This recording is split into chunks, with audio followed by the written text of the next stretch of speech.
Hello YouTube, my name's Marie. So in my last video, I reviewed the first 15 episodes of the Chinese drama Rise of the Phoenixes, and I currently just finished episode 40. So as you can imagine, my opinions on the show have changed, or certain things about the show have changed to make my opinions change.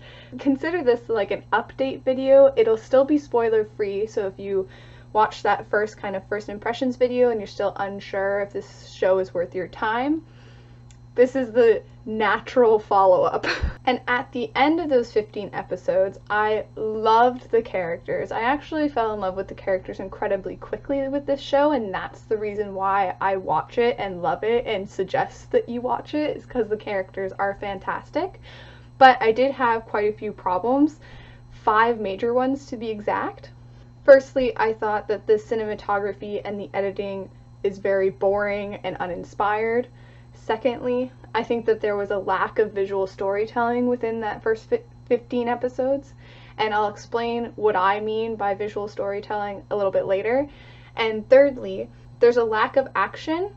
And fourth, I felt very adrift within the world, like there isn't a clear moment of grounding where I think, yes, this is a real world, and yes, this is a real place with a real kingdom and all that sort of stuff. And then lastly, I think it's pretty unfortunate that the female lead, who's fantastic, is extremely underutilized. So let's talk about those 5 things and see how I feel about them now, 40 episodes into the show.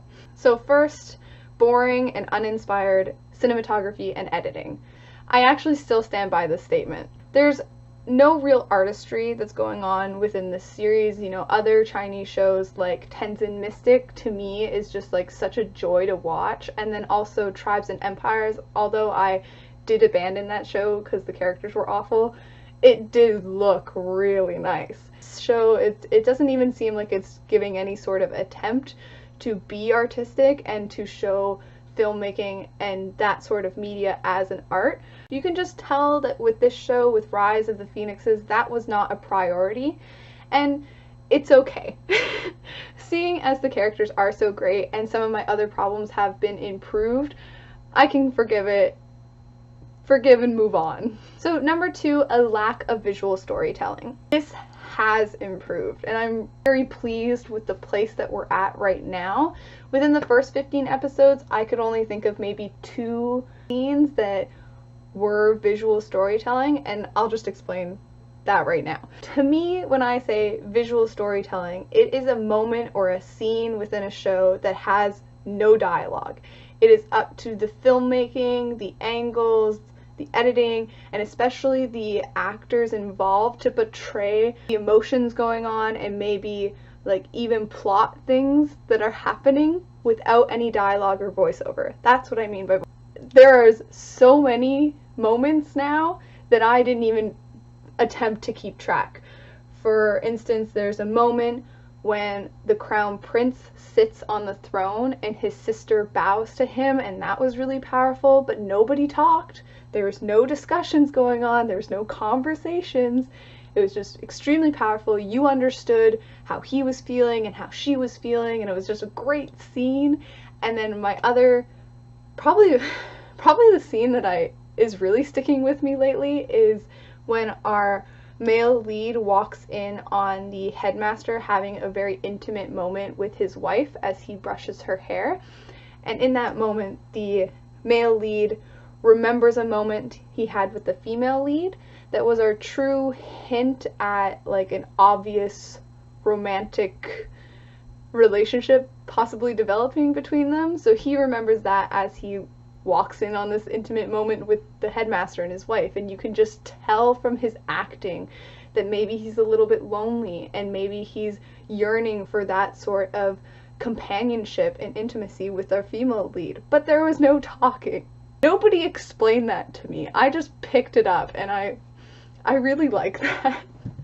Like, I like it when people don't underestimate my intelligence. Yeah. Like, not everything has to be spoon-fed to me. I do understand human nature. Okay, so number 3 was the lack of action, and this has also improved. There's a full-scale battle There's a couple hand-to-hand conflicts that you could call duels, and you know, there's a couple murders, and there's even some sports thrown in. All of that counts as action. And while it does serve as like a great breath of relief from all of the heavy dialogue, I do think that the action is slightly sloppy. Number 4 is that I was feeling lost within the world. I still think that the show has a bit of a problem with world building. A lot of the politics involved refer to like the strife of the people and like different places and different kingdoms, and like you have no mental image of this at all. You do get a map. I asked for a map and I got a map. Especially with the strife of the people, you never see any peasants. So it's like, what people?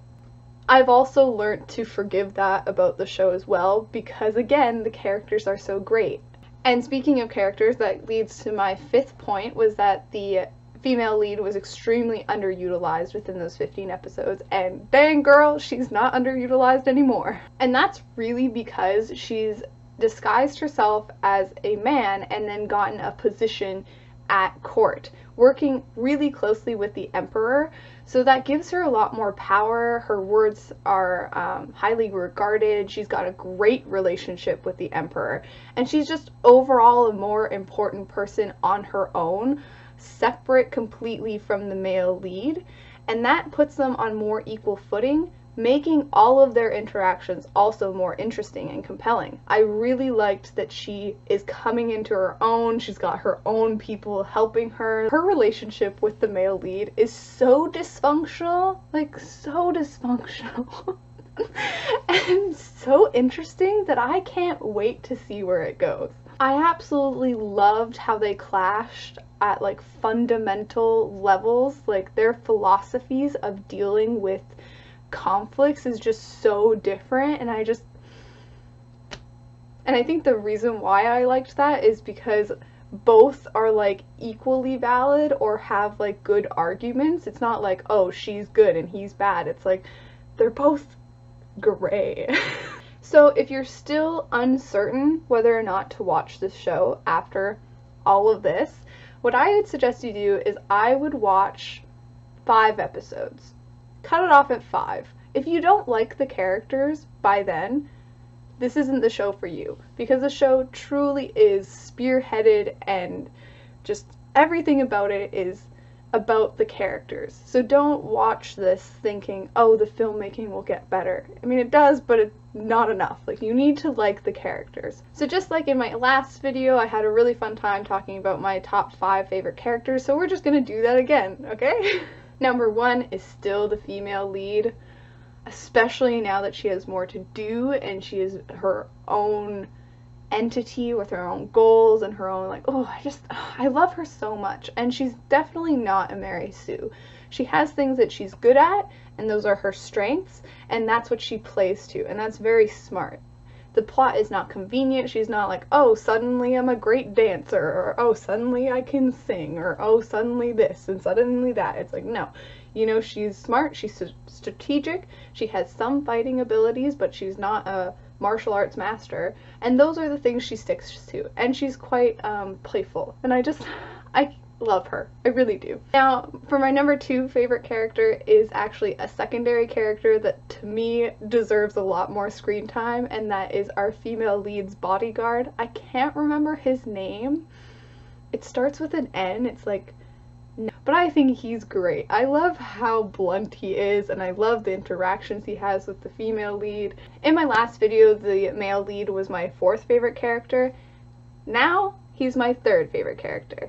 And I think it's just because I've warmed up to him a lot and he's toned down his eyebrows. It's kind of funny. I think it might have been a director's note or something, because you'll see in certain moments that like his eyebrow will twitch, like he's about to do that weird like craziness, and then he like pulls it back. The only part that I didn't like was that he ends up, this is not spoilers, it's definitely not, but he ends up slapping his sister out of anger, and it's never really addressed.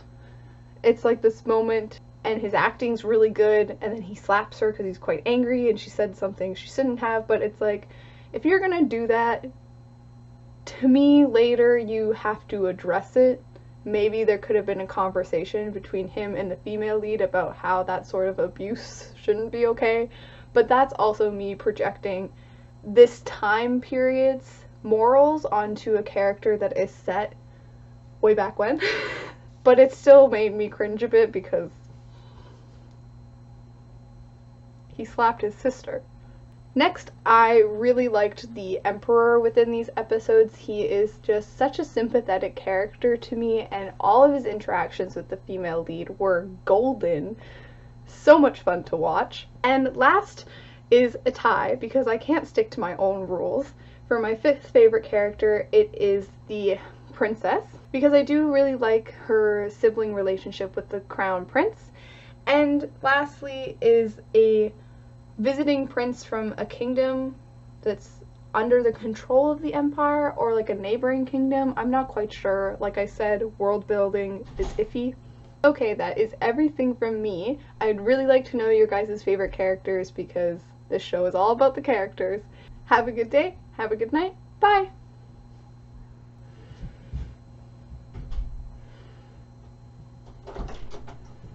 Doctor, doctor, give me the news. You should go to the bathroom real quick so I can finish up.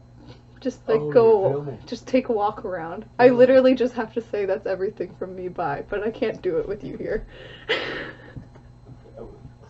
Okay, and is that ice cream? It is. You won't like it. You'll be allergic to it. What do you mean? You won't like it. I'm made out of ice cream.